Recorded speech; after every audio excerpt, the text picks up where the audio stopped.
मुहद्दिस इब्न जौज़ी रहमतुल्लाह अलैह फरमाते हैं, मेरे शहर का एक मालदार शख्स था तो एक बड़ी नागन खरीद के लाया।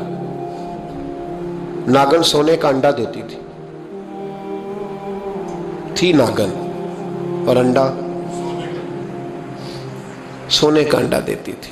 उसके बाल बच्चों ने भी, एक ही बेटा था, बीवी थी, उन्होंने कहा अब्बा ये नागन है, इसका काम दसना है, तो तू ख्याल कर। क्या कहा था हज़रत सुल्तान बाहू ने, खारे खूह कदी मिठे नहीं थींदे, भावें सै मना गुड़ पाइए, ते सप्पां दे पुत कदी मिठ नहीं थींदे, भावें चूलियां दूध पियाइए, इसकी फितरत में डसना है। तो ये डसेगी, बात खत्म हो गई। का नहीं, सोने का अंडा देती है। रख लिया घर में।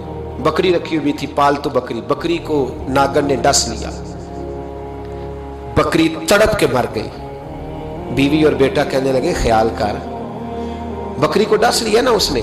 उसने कहा बकरी कितने की? का 6 दिनार की। सोने का अंडा कितने का? 50,000 दिनार का। तो कहने लगा छोड़ो, अंडा तो मिल रहा है ना, अगरचे नागन है, अंडा तो आ रहा है ना।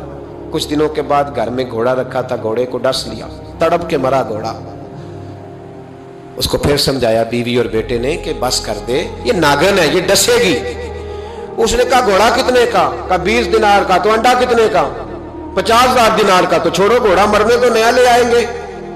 अल्लाहु अकबर। एक नौकर घर में रखा था जानवरों को चारा डालने को। अचानक उसने चारा जो उठाया तो अंदर वो नागन बैठी थी। उसने हाथ पे डसा, गरीब ने चीखें मारी, चीखें, पर गरीबों की चीखें लोगों को सुनाई नहीं ना देती। गरीबों की चीखें लोग दरवाजे बंद कर लेते हैं। लोगों ने इसलिए काले शीशे लगाए हैं कारों को कि गरीबों की चीखें ना दिखाई दे ना सुनाई दे। नागन ने डसा, चीखने लगा नौकर, लेकिन गरीब का खून भी सस्ता होता है ना। उसका सारा वजूद जहर से फट गया, लेकिन मालिक को तरस ना आया। कहने लगा नया मुलाजम आ जाएगा। अब बीवी और बेटे ने पैरों में बैठ के समझाया कि बस कर दे, इसको छोड़ दे कहीं या मार डाल, ये नागन है। उसने कहा पागल हो गए हो, कभी सोने का अंडा देखा है? सोने का अंडा देती है। वक्त गुजरने लगा, चंद महीने सुकून के गुजरे, लोग बात भूल गए। एक दिन सवेरे सवेरे कमरे से मां के रोने की आवाज आई, और जब अम्मा चीखी, खामन दौड़ा तो कहने लगी ले तेरे सोने के अंडे बच गए। और वो देख मेरे बेटे को डस के बिस्तर से उतर गई है। वो देख मेरा इकलौता बेटा। अभी बेटे को उठा के तबीब के पास ले जाने ही लगे थे, वो अपने घर के दरवाजे तक पहुंचा था कि जनाब इजराइल पहले तशरीफ ले आए। अब जब वापस आया, बेटे का जनाजा बड़ा मुश्किल है बाप के लिए उठाना, बड़ा मुश्किल है, बड़ा मुश्किल। रोने लगा, चीखने लगा। एक बेटा वो भी पर्दा कर गया। जनाजा उठा, लोग उसको दफन करने के लिए निकले तो मां ने भी सारा सामान समेटा।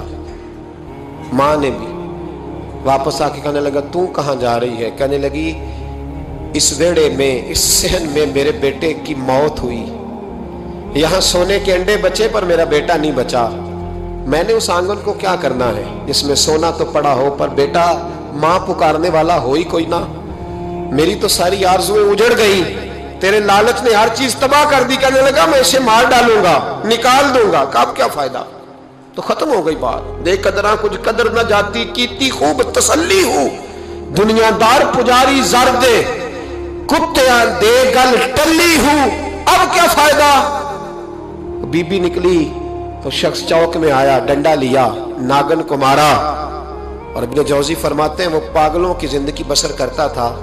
उसके दाएं बाएं सोने के अंडों का ढेर लगा होता था। वो लोगों को कहा करता था मेरे जैसे लालची न बनना, मेरे पास ना बीवी बची, ना बच्चे बचे, ना घर बचा, ना कोई वफादार बचा। हाँ मेरे पास दौलत बच गई। आज लोगों ने दौलत बचाई, दौलत बचाई, दौलत सगा भाई अलहदा कर दिया, बहन से मुलाकात तर्क कर दी, ये पैसे मांगती है। लोगों ने हर रिश्ता नाता तोड़ दिया, दौलत बचाई। दौलत